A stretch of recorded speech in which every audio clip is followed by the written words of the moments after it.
നമസ്കാരം പിന്തിച്ച് നമസ്കരിക്കേണ്ടി വരുന്ന സാഹചര്യത്തിൽ നിയ്യത്ത് ഖളാ ആയി എന്ന് മനസ്സിൽ കരുതേണ്ടതുണ്ടോ എന്നാണ്. ഈ യാത്രക്കാരൻ്റെ നിസ്കാരത്തെക്കുറിച്ചാണോ ചോദിച്ചത്? ആണോ? അതെ. ഈ യാത്രയിൽ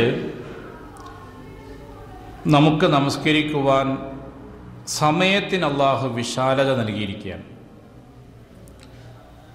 ളുഹറും അസറും നമസ്കാരത്തിന് ളുഹർ മുതൽ മഗ്രിബ് വരെയുള്ള സമയം, 2 വഖത്തിന് 1 വഖത്താക്കി മാറ്റി.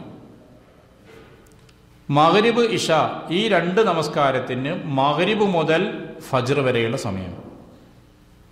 അപ്പോൾ ഒരു ദിവസം 3 വഖത്തുള്ളൂ, 5 വഖത്തില്ല.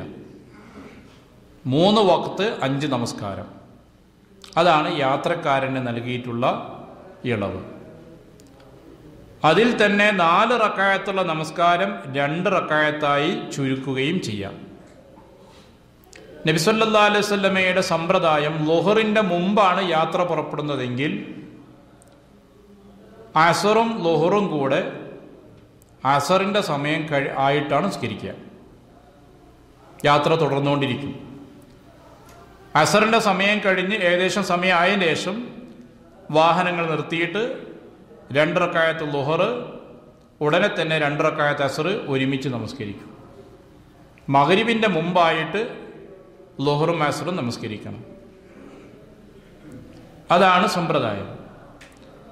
നമുക്ക് അങ്ങനെ ഒരു യാത്ര വരികയാണെങ്കിൽ ളുഹറിൻ്റെ സമയത്ത് ളുഹറും അസറും നമസ്കരിക്കാം. അസറിൻ്റെ സമയത്തേക്ക് പിന്തിച്ചുകൊണ്ട് ളുഹറും അസറും നമസ്കരിക്കാം. അപ്പോൾ നമസ്കാരം ഖളാ അല്ല. നമസ്കാരം ഖളാ ആവുക എന്ന് പറഞ്ഞാൽ സമയം കഴിഞ്ഞാലാണ്. യാത്രക്കാരൻ്റെ ളുഹറിൻ്റെ സമയം ളുഹർ മുതൽ ഏതുവരെയാണ്? മഗ്രിബ് വരെയാണ്. അപ്പോൾ ഖളാ ആകുന്നില്ല. അതുകൊണ്ട് ഖളാ എന്ന നിയ്യത്ത് അവിടെ ഇല്ല. പിന്നെന്താണ് ചെയ്യുന്നത്?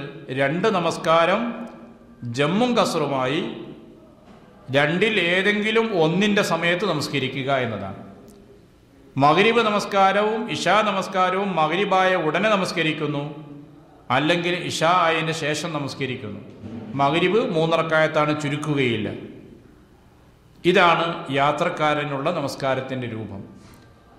റസൂലുള്ളാഹി സ്വല്ലല്ലാഹു അലൈഹി വസല്ലമയുടെ സമ്പ്രദായത്തിൽ സ്ഥിരപ്പെട്ട് വന്നത് യാത്രയിലെല്ലാം ഖസ്റാക്കിയിട്ട് നമസ്കരിച്ചിട്ടുണ്ട്.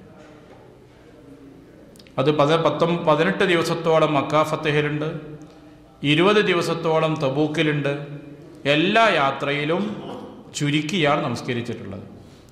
ആയിഷ റളിയല്ലാഹു അൻഹയിൽ നിന്ന് പൂർത്തിയാക്കി നമസ്കരിച്ചു എന്നതും ഹദീസുകൾ വന്നിട്ടുണ്ട്. അപ്പോൾ ചുരുക്കുകയോ പൂർത്തിയാക്കുകയോ ചെയ്യാം.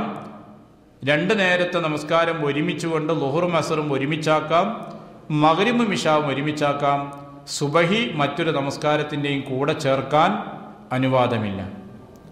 സുബഹിയുടെ സമയത്ത് തന്നെ നമസ്കരിക്കണം, സൂര്യോദയത്തിൻ്റെ മുമ്പായിട്ട് നമസ്കരിക്കണം.